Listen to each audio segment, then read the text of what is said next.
Hi అండి అందరికీ. నాకు కస్టమర్ కాల్ చేసి ఏసీ రిమూవ్ చేసి ఫిక్స్ చేయాలని చెప్పారు. సైట్ విజిట్ చేసిన తర్వాత ఏసీ అయితే రన్నింగ్లో లేదు. అది కాకుండా అది థర్డ్ ఫ్లోర్లో ఉంది. కాబట్టి దానికి కావాల్సిన ఎక్విప్మెంట్స్ తీసుకుని వచ్చి ఏసీ అయితే రిమూవ్ చేసాం. అది రిమూవ్ ఎలా చేసామో ఏమని ఈ వీడియోలో ఉంది. అలాగే ఏసీ ఎందుకు ఆన్ కండిషన్లో లేదు అన్నది కూడా ఈ వీడియో లాస్ట్ వరకు మీరు చూసారంటే మీకు అర్థమవుతుంది. ఇప్పుడు ఈ వీడియోలో దిగుతున్న అతను మాలాంటి ఒక టెక్నీషియనే, కాకపోతే కంపెనీ తరపు నుంచి వచ్చాడు.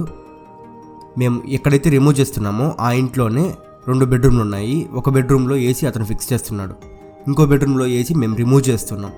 లెఫ్ట్ సైడ్లో మేము రిమూవ్ చేస్తున్నాం, రైట్ సైడ్లో అతను ఫిక్స్ చేస్తున్నాడు.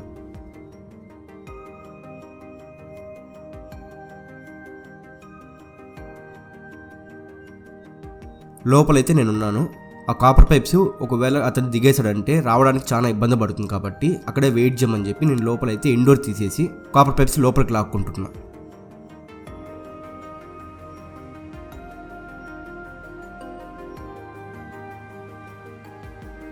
ఏసీ రిమూవ్ చేయాలంటే ఖచ్చితంగా ఏసీ ఆన్లో ఉండాలి. ఆన్లో ఉంటే మాత్రమే గ్యాస్ లాక్ చేయగలుగుతాం. ఒకవేళ లేదు అంటే గ్యాస్ అంతా వెళ్ళిపోతుంది, వేస్ట్ అయిపోతుంది. కాబట్టి కస్టమర్కి ముందుగానే మేము చెప్పి అది ప్రాబ్లం ఉంది, అది మొత్తం గూడు కట్టేసింది, ఓపెన్ చేసి కింద పెట్టుకున్నామంటే నీట్గా చూడగలుగుతాము ఏం ప్రాబ్లం ఉందో ఏమో అని. అది కాకుండా పక్కన వాళ్ళు ఫిక్స్ చేస్తున్నారు, వాళ్ళకి డిలే అవుతుంది అని చెప్తే కస్టమర్ అయితే మీరు రిమూవ్ చేసింటే పర్లేదు, మీరు కింద పెట్టుకొని నీట్గా ఓపెన్ చేసి చూడండి అని చెప్పారు. కాబట్టి దాన్ని గ్యాస్ లాక్ చేయకుండా స్ట్రైట్గా రిమూవ్ చేసాం. అక్కడి నుంచి ఏసీ రిమూవ్ చేసి కస్టమర్ ఇంట్లో అయితే ఇప్పుడు ప్లేస్ చేస్తున్నాము.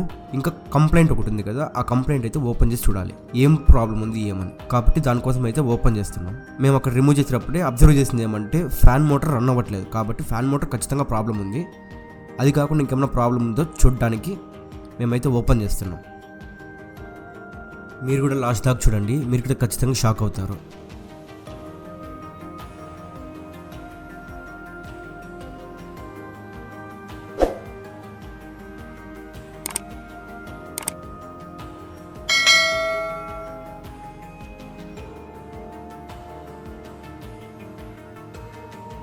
ఫ్యాన్ మోటార్ అయితే ఫ్రీగా తిరుగుతుంది, కాకపోతే ఇది డీసీ మోటార్. డీసీ మోటార్ ఎలాగంటే పవర్ ఒక రోజు అప్ అండ్ డౌన్ ఇచ్చినా కానీ మోటార్ అయితే కాలిపోతుంది.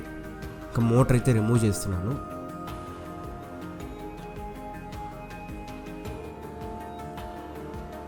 ఇంకా సైడ్ ప్యానల్స్ అంతా రిమూవ్ చేసి మీకైతే నేను చూపించాలనుకుంటున్నాను.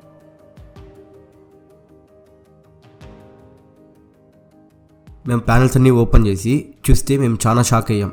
ఎందుకంటే 1 కాదు 2 కాదు 3 ఉడత పిల్లలు ఉన్నాయి, చాలా చిన్న పిల్లలు. అవి ఎన్నో సంవత్సరాల నుంచి కట్టుకున్న గూడు మొత్తం ఒకేసారి తీసేనట్టు అయిపోయింది. ఇంకా మనం ఏం చేద్దాం, ఖచ్చితంగా అయితే ఏసీ రన్నింగ్ కావాలి. కాబట్టి దానంతా క్లియర్ చేసి ఆ ఉడత పిల్లల్ని జాగ్రత్తగా ఎత్తుకొని వెళ్ళి ఇంట్లో పెట్టి దానికి పాలిచ్చి కొంచెం పెద్దవగానే వదులుదాం అనుకున్నాము. కాకపోతే అవి చనిపోయాయండి.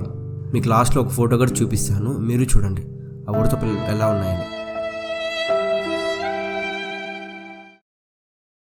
Thank you for watching our videos.